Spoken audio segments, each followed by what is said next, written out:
And welcome back, everybody. I decided to do a second video on this lock, and I wasn't quite happy the way I did the video, and I thought perhaps it was a little bit confusing. And I came out with a much simpler explanation I think is going to help everybody understand how you can decode these locks with very, very minimal effort. So what I have in play is a tool similar to this one right here. And the tip of the tool is designed to engage a particular gate of a particular lever tumbler.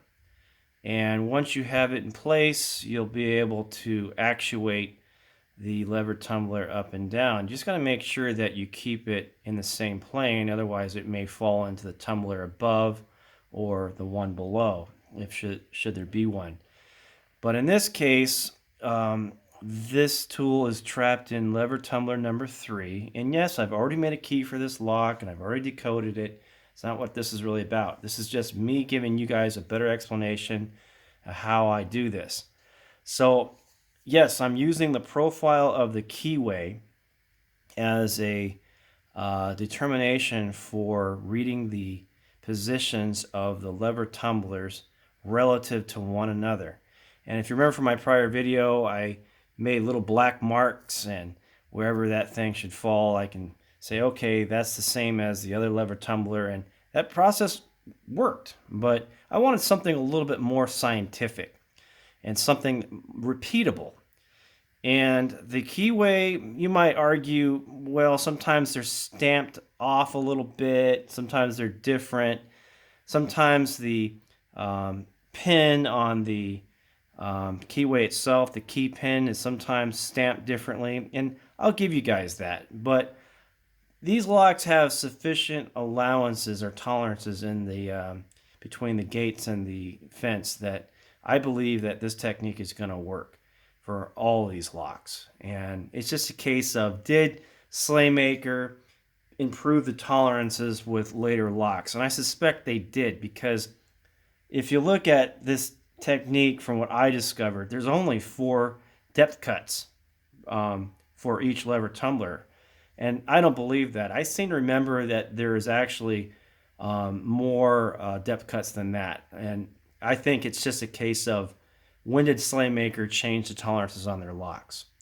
So for all practical purposes, we're going to argue that this technique works for the locks pretty readily for depth cuts that are only have 4 different bit changes. So what I've got in there is a tumbler trapping tool, and it's designed to make a read of the tumbler at rest position. So you don't have to do any manipulation of the tool once you've got it trapped in the gate you're looking to decode. So once you've done that, it's important that you keep the wire vertical and horizontal. Now that's important that you also bend your tool properly too, because that would throw the math off. So to improve it, I made this little shim right here. And this slot allows the horizontal part of the tool to be able to rise up and down depending on what tumbler you're decoding. So that works pretty easily for that. And the width of this was made so that it can read the range between the key pin and the bottom of the keyway. So this gets inserted like so, and that keeps the tool vertical, but not exactly horizontal. You have to use your eye for that. So you want to do a read between here and the lock case itself. So to improve it even more, I made this little staple out of spring steel wire, and then this goes in here, and that goes over the wire, and that basically creates perfect stability. So everything is square. And once you have that in place, let's improve it even a little bit more. What can I do? Well, I took this ruler and I put special grooves in it. And this goes over here.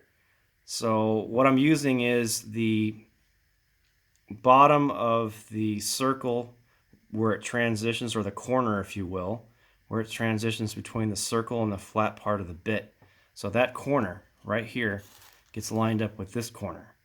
And you can see that falls on, I'll call it number 3. And that's it. So I know for experience now that number 3 translates into a certain depth cut.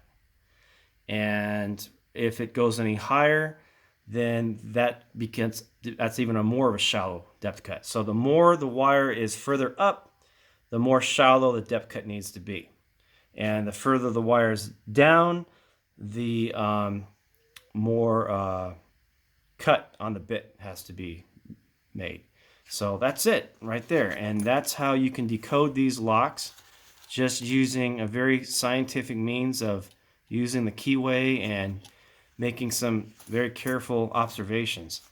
And it's a very simple process, and I think that if someone was really to take the challenge on, you'll be surprised how well you can open these locks. So I hope you learned something, guys, and I hope it wasn't too confusing. And I think it was worthwhile doing a second video to help explain how much easier this process is in compared to my book, where I'm using L wires to shove the lever tumbler and trap the tool in between the gate and the fence. And not to say that's still not a viable solution, it's just perhaps a little bit more juggling. And I like this process because it really, I think, just is easier to work with, less juggling. Okay, thank you for watching.